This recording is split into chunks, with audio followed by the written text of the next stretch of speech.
BA first year political science की online class में आपका फिर से स्वागत है। देखिए, मैंने आपको राज्य की उत्पत्ति के जो सिद्धांत हैं वो आपको पिछली ऑनलाइन क्लास में बताए थे, जिसमें आपको अब तक 3 सिद्धांत मैं बता चुका हूँ। पहला दैवीय सिद्धांत, दूसरा है शक्ति सिद्धांत और तीसरा था आपका समझौता सिद्धांत। ये आपका चौथा जो सिद्धांत है वो विशेषता रखता है क्योंकि ये आलोचनाओं रहित है। किसी प्रकार की आलोचना नहीं होने के कारण इस सिद्धांत को ज़्यादा से ज़्यादा महत्व दिया गया है और माना जाता है कि हो सकता है कि राज्य की उत्पत्ति के सिद्धांत का ऐतिहासिक विकासवाद का सिद्धांत वास्तविक रूप से अच्छा सिद्धांत है। विशेष तौर से देखिए कि राज्य की उत्पत्ति का जो ये चौथा सिद्धांत है वो है राज्य की उत्पत्ति का ऐतिहासिक विकासवाद का सिद्धांत। ऐतिहासिक विकासवाद के सिद्धांत में लगभग सभी या आधुनिक युग के जो राजनीतिज्ञ हैं वो इस बात को मानते हैं कि राज्य की उत्पत्ति में किसी एक कारण या किसी एक महत्वपूर्ण कोई या कारण मान सकते हैं, वह इसके लिए जिम्मेदार नहीं बल्कि कुछ न कुछ सभी का सहयोग रहा है। जिस प्रकार से अपन मानते हैं कि कुछ सामाजिक प्रवृत्ति है, राजनीतिक चेतना है, आर्थिक आवश्यकता है, रक्त संबंध है, शक्ति सिद्धांत है, इन सभी को इस बात का निर्धारण किया गया है कि राज्य की उत्पत्ति किसी एक कारण से नहीं बल्कि सभी तत्वों का सहयोग रहा है और सहयोग के परिणाम स्वरूप राज्य एक धीरे धीरे विकसित होने वाली वह संस्था है जो समय अनुसार या परिस्थितियों के अनुरूप अपने वास्तविक रूप में आती है। तो इसी आधार पर अपन मानते हैं कि राज्य की उत्पत्ति का यह सिद्धांत सबसे उचित भी माना जाता है क्योंकि इसमें किसी प्रकार की आलोचनाएं निर्धारित नहीं की गई। तो सामान्यतः देखिए कि राज्य की उत्पत्ति का ऐतिहासिक विकासवाद के सिद्धांत में हम सबसे पहले लेते हैं कि मनुष्य की सामाजिक प्रवृत्ति। अपन ये जानते हैं कि मनुष्य एक सामाजिक प्राणी होता है और समाज में वह रहकर अपनी आवश्यकताओं की पूर्ति करता है। यह समाज धीरे धीरे समुदाय में परिवर्तन होता है और समुदाय धीरे धीरे संघ में परिवर्तन होता है और यह संघ बड़ा होकर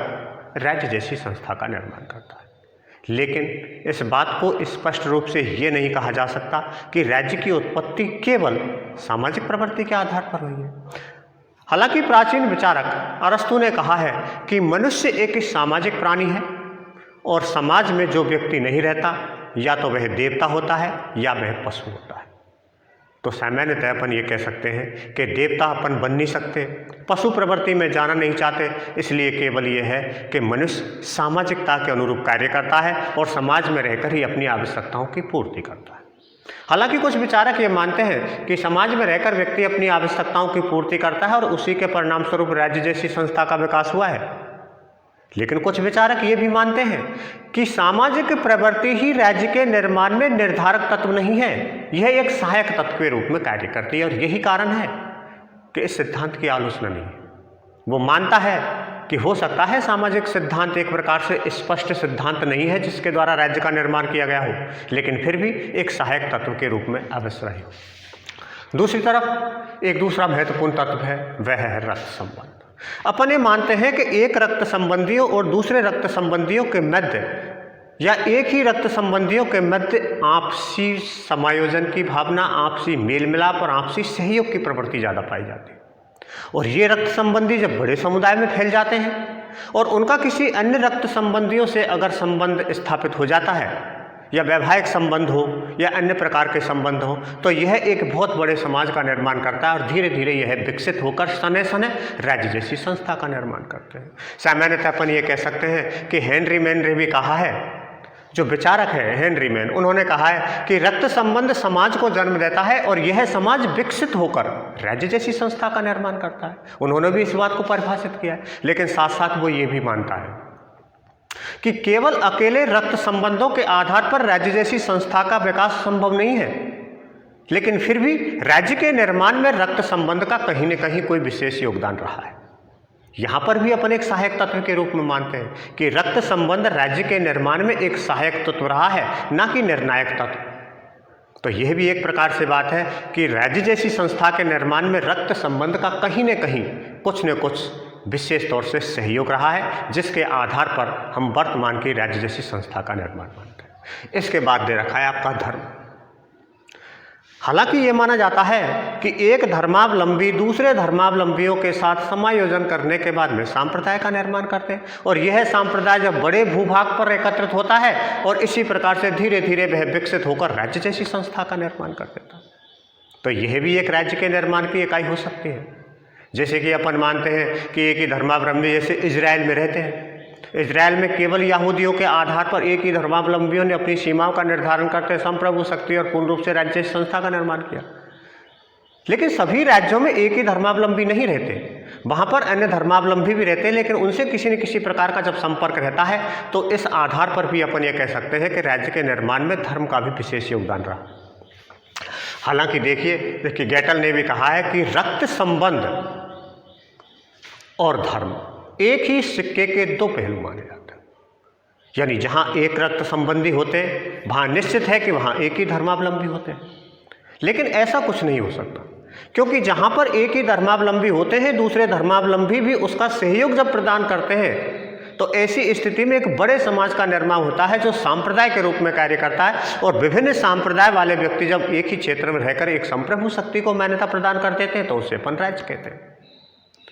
लेकिन यहाँ पर भी गेटल के द्वारा यह निर्धारित किया गया है कि कोई आवश्यक नहीं है कि धर्म के आधार पर ही राज्य का गठन किया गया हो, लेकिन फिर भी ये अवश्य माना जाता है कि राज्य जैसी संस्था के निर्माण में धर्म का विशेष योगदान रहा है, चाहे वह निर्णायक तत्व नहीं रही हो। तो इसी आधार पर अपन ये कह सकते हैं कि धर्म भी राज्य के निर्माण में या राज्य के विकास में एक महत्वपूर्ण योगदान देती है। इसके बाद देखिए शक्ति सिद्धांत। शक्ति सिद्धांत को जैसे कि मैंने आपको बताया कि निर्बल व्यक्तियों के ऊपर सबल व्यक्तियों ने अपना अधिकार जमा कर एक राज्य जैसी संस्था का निर्माण किया। लेकिन शक्ति सिद्धांत तो केवल यही मानता है कि राज्य की उत्पत्ति केवल शक्ति के आधार पर हुई है। ऐतिहासिक विकासवाद के सिद्धांत में शक्ति को केवल और केवल एक मात्र एक साधन के रूप में या अपन ये मानते हैं कि एक कारक के रूप में माना है कि हो सकता है कि राज्य की उत्पत्ति किसी भी कारण से हुई हो, लेकिन शक्ति उसमें एक सहायक तत्व के रूप में रही है।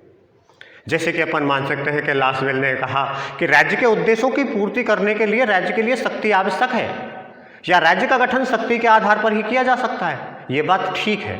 मानी जा सकती है, लेकिन पूर्ण रूप से अपन ये नहीं कह सकते कि राज्य की उत्पत्ति केवल शक्ति के आधार पर है, क्योंकि मैंने आपको बताया था कि शक्ति के आधार पर बनाए गए राज्य अधिक समय तक स्थायी नहीं होते। लेकिन जहाँ शक्ति एक सहायक तत्व के रूप में होती है वहाँ हो सकता है कि राज्य की स्थिति अधिक मजबूत हो। तो सामान्यतः अपन ये कह सकते हैं कि इसी प्रकार से मॉर्गनथाउ ने भी कहा कि राज्य का उद्देश्य चाहे जो कुछ भी रहा हो, लेकिन अंतिम लक्ष्य शक्ति प्राप्त करना होता है। उसी प्रकार से अपन ये मानते ओपनहीम में भी यही कहा था कि युद्ध में विजय के परिणाम स्वरूप ही राज्य जैसी संस्था का निर्माण हुआ है, अर्थात शक्ति के बल पर राज्य का गठन किया गया है। लेकिन आवश्यक नहीं है कि शक्ति के आधार पर ही राज्य का गठन किया गया है। राज्य के गठन में अन्य तत्व भी हो सकते हैं, लेकिन शक्ति एक सहायक तत्व के रूप में कार्य करती है। तो यहाँ पर भी यही चीज़ निकल कर आती है कि शक्ति निर्णायक तत्व नहीं, एक सहायक तत्व के रूप में राज्य जैसी संस्था का निर्माण करती है। इसके बाद देखिए कि आर्थिक आवश्यकता। आर्थिक आवश्यकताओं से तात्पर्य अपन ये मानते हैं कि मनुष्य को अपनी आवश्यकताओं की पूर्ति करने के लिए और जीवन जीने के लिए या तो रोजगार की आवश्यकता होती है या आर्थिक साधनों की आवश्यकता होती है, जिससे कि वह अपनी प्राथमिक आवश्यकताओं की पूर्ति कर सकता हो। यही प्रवृत्ति मनुष्य को एक दूसरे से जोड़ती है। कोई एक व्यक्ति पूर्ण नहीं हो सकता। किसी एक चीज़ का अगर उसमें उत्पादन ज़्यादा होता है एक क्षेत्र में, किसी दूसरे में ज़्यादा होता है, तो आदान प्रदान किया जाता है और दोनों राज्यों के मध्य या दोनों समुदायों के मध्य समायोजन की स्थिति पैदा होती है। और धीरे धीरे अपनी आवश्यकताओं की पूर्ति करने के लिए जब एक संघ का निर्माण होता है तो वह राज्य का निर्माण कर लेता है। तो ये भी माना जाता है कि राज्य के निर्माण में आर्थिक आवश्यकताएं विशेष योगदान देती हैं। जैसा कि अपन ये मानते हैं कि मार्क्स ने भी आर्थिक स्थितियों का वर्णन करते हुए अपनी आर्थिक व्याख्या के तहत इस बात का निर्धारण किया कि राज्य में अर्थव्यवस्था के आधार पर ही दो वर्गों का निर्माण हुआ है, और राज्य तो एक ऐसी संस्था है जिसमें उच्च वर्ग के द्वारा निम्न वर्ग को शोषण का जरिया माना गया है। यहाँ पर भी राज्य की चर्चा की गई है। वो इस बात को मानता है कि राज्य एक ऐसी संस्था है जो आर्थिक गतिविधियों को जन्म देती है, और इसी आधार पर यह कहा जा सकता है कि राज्य के निर्माण में चाहे आर्थिक गतिविधियां या आर्थिक आवश्यकताएं एक निर्णायक तत्व नहीं हो, लेकिन फिर भी एक सहायक तत्व के रूप में कार्य करते हैं। तो अपन ये मान सकते हैं कि आर्थिक आवश्यकताओं की पूर्ति धीरे धीरे समाज, समुदाय और संघ के रूप में जब पूर्ति होती है तो आगे चलकर यही एक प्रकार से राज्य जैसी संस्था का निर्माण करते हैं। इसी प्रकार से देखिए कि राजनीतिक चेतना भी एक प्रकार से राज्य जैसी संस्था का निर्माण करती है। इसका तात्पर्य यह था कि व्यक्ति अपने अधिकारों के प्रति जब सजग रहता है और किसी संप्रभु शक्ति को इस प्रकार सुनिश्चित करता है कि वह हमारी आवश्यकताओं की पूर्ति भी करते रहे और ऐसे सरकार का गठन करे जो संप्रभुता के रूप में कार्य करती है। ये एक राजनीतिक चेतना ही कही जा सकती है। सामान्यतः अपन ये कह सकते हैं कि व्यक्तिगत हितों से ऊपर उठकर यदि व्यक्ति सार्वजनिक कल्याण के कार्य करता हो या सार्वजनिक विकास की भावनाएं रखता हो तो ऐसी स्थिति में यह भी एक राजनीतिक यानी चेतना मानी जाती है जो सभी के कल्याण पर आधारित होती है। तो अपन ये कह सकते हैं कि मनुष्य की राजनीतिक चेतना जैसे जैसे विकसित हुई वह दूसरे लोगों से जुड़ता चला गया और जुड़ने के साथ साथ ही व्यक्तिगत हितों की पूर्ति के साथ साथ में यानी कि सामूहिक रूप से किए जाने वाले ऐसे कार्य जो कल्याणकारी होते हैं इस प्रकार के कार्यों को करने लगता है और यही एक राजनीतिक चेतना आगे चलकर राज्य जैसी संस्था का निर्माण करती है। जैसे कि गवर्नर ने भी कहा कि सामूहिक रूप से किए जाने वाले ऐसे कार्य जो कल्याणकारी होते हैं और सभी व्यक्तियों के विकास को आगे बढ़ाते हैं, यही अवधारणा राजनीतिक चेतना को जन्म देती है और यह राजनीतिक चेतना धीरे धीरे राज्य जैसी संस्था का निर्माण करती है। तो सामान्यतः अपन ये कह सकते हैं कि राज्य के निर्माण के जो आपको ये ऐतिहासिक विकासवाद का सिद्धांत दे रखा है उसमें ये सारी 6 ऐसी चीज़ें दे रखी हैं जिसके आधार पर अपन ये कह सकते हैं कि राज्य का निर्माण किसी एक तत्व के आधार पर नहीं बल्कि सहायक तत्वों के आधार पर की गई है और राज्य की इसकी कोई आलोचना भी नहीं है। सामान्यतः अपन ये मानते हैं जैसे कि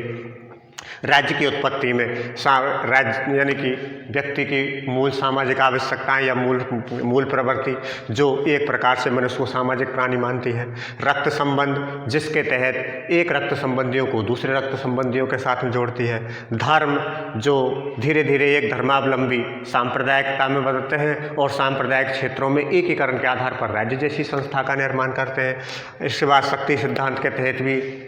यही दे रखा है कि शक्ति के आधार पर निर्बल व्यक्तियों को सबल व्यक्तियों ने अपने अधीन बनाकर राज्य जैसी संस्था का निर्माण किया है। आर्थिक आवश्यकताएं व्यक्ति अपने आप में पूर्ण नहीं होता और अपनी आवश्यकताओं की पूर्ति करने के लिए दूसरों पर आश्रित रहता है और दूसरा व्यक्ति भी अपने पर यानी आत्मनिर्भर नहीं होने के कारण वह अन्य दूसरे व्यक्तियों पर निर्भर रहता है। तो सभी व्यक्ति सामूहिक रूप से जब कार्य करते हैं और अपनी आवश्यकताओं की पूर्ति करते हैं तो राज्य जैसी संस्था का निर्माण करते हैं और इसी प्रकार से राजनीतिक चेतना भी एक प्रकार से राज्य के निर्माण में सहायक तत्व होती है। इस सिद्धांत में यह निर्धारित है कि राज्य की स्थिति या राज्य का विकास समय समय परिस्थितियों के आधार पर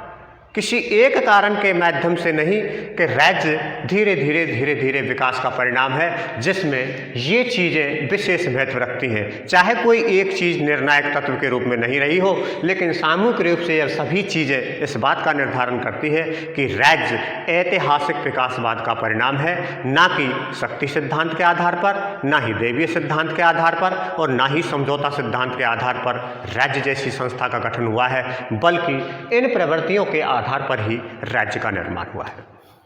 यह आपका राज्य की उत्पत्ति का ऐतिहासिक विकासवाद का सिद्धांत है।